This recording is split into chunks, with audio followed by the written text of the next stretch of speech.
Hi friends, welcome back to my channel. Interesting వీడియోల కోసం నా ఛానల్ను సబ్స్క్రైబ్ చేసుకోండి.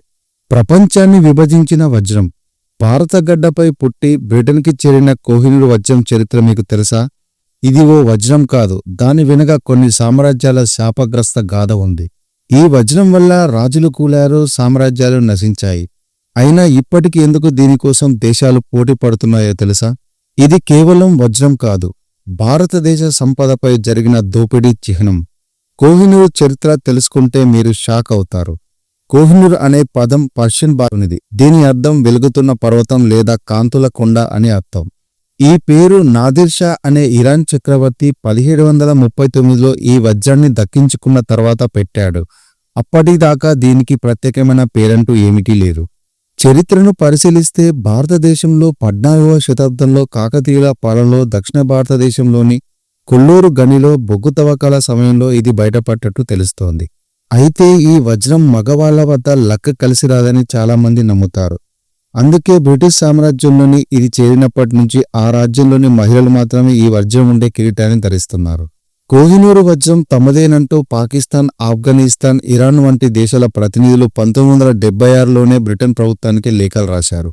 అయితే వాటిని బ్రిటిష్ పాలకులు ఏమాత్రం పట్టించుకోలేదు. మరోవైపు ఈ కోహినూరు డైమండ్ను కేవలం ఆడవారే ధరించాలన్న సాంప్రదాయం నడుస్తోంది.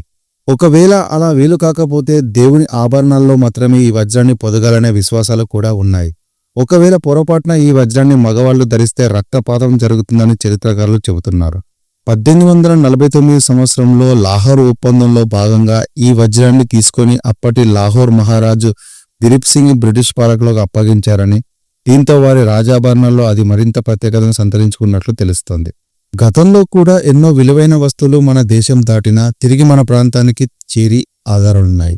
అలాంటి వాటి స్థలంలో కోహినూర్ వజ్రం కూడా చేరాలనేది ప్రస్తుతం వినిపిస్తున్న డిమాండ్. 66 ముఖాలుండే ఈ వజ్రం 3.6 సెంటీమీటర్ల పొడవు, 3.2 సెంటీమీటర్ల వెడల్పు, 1.3 సెంటీమీటర్ల లోతు కనిపిస్తుంది. 1980లో the Kohinoor diamond the history the legend అనే పుస్తకంలో ఈ వజ్రం తెలుగు రాష్ట్రాల్లోని కొల్లూరు ప్రాంతంలో లభ్యమైనట్టు రాశారు. జియోలాజికల్ సర్వే ఆఫ్ ఇండియా నివేదిక ప్రకారం నల్లమల కొండల అంచుల్లో ఉన్న కొల్లూరు అప్పట్లో భారత ఉపఖండంలో అతిపెద్ద గనులకు ప్రసిద్ధి పొందిన ప్రాంతం. అప్పట్లో ఇది గోల్కొండ రాజ్యంలో ఉండేది. కొల్లూరు గనుల్లో ఎన్నో మేలిమి ప్రపంచ ప్రఖ్యాత వజ్రాలు దొరికాయి.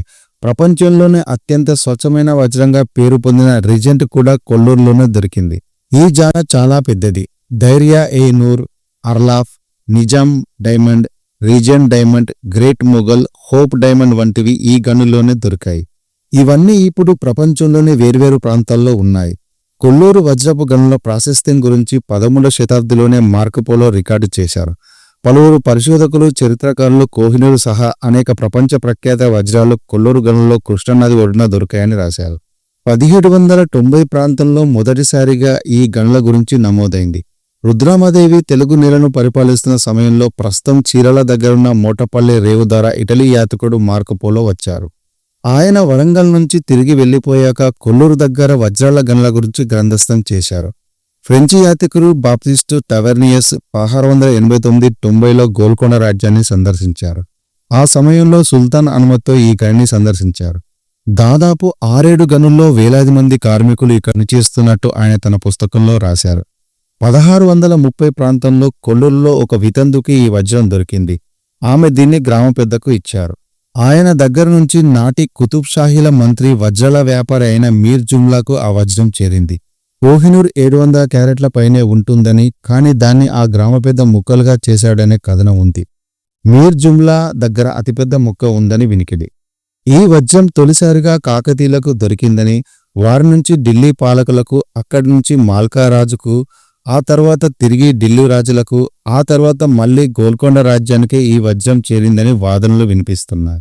అయితే 1813లో కోహినూరు వజ్రం మహారాణా రంజీత్ సింగ్ దగ్గరికి వచ్చిందట. తాను మరణించిన తర్వాత ఆయన కుమారుడు దిలీప్ సింగ్ బ్రిటిష్ వారి చేతిలో ఓడిపోయి వారికి ఈ వజ్రాన్ని అప్పగించినట్టు తెలుస్తోంది. కొల్లూరు గ్రామంలో ఇంకా వజ్రాల వేట కొనసాగుతోంది. ఇక్కడ వజ్రాలు దొరుకుతాయన్న నమ్మకంతో రోజు 10ల సంఖ్యలో, సెలవు రోజుల్లో 100ల సంఖ్యలో జనం ఇక్కడ వాటి కోసం వెతుకుతుంటారు. భూమికి అడుగు నుంచి 2 అడుగుల దూరంలో గోతులు తవ్వి అనుమానం వచ్చిన ప్రతి రాయిని సేకరిస్తుంటారు. వాటిని దళాలకు అమ్మి సొమ్ము చేసుకుంటుంటారు.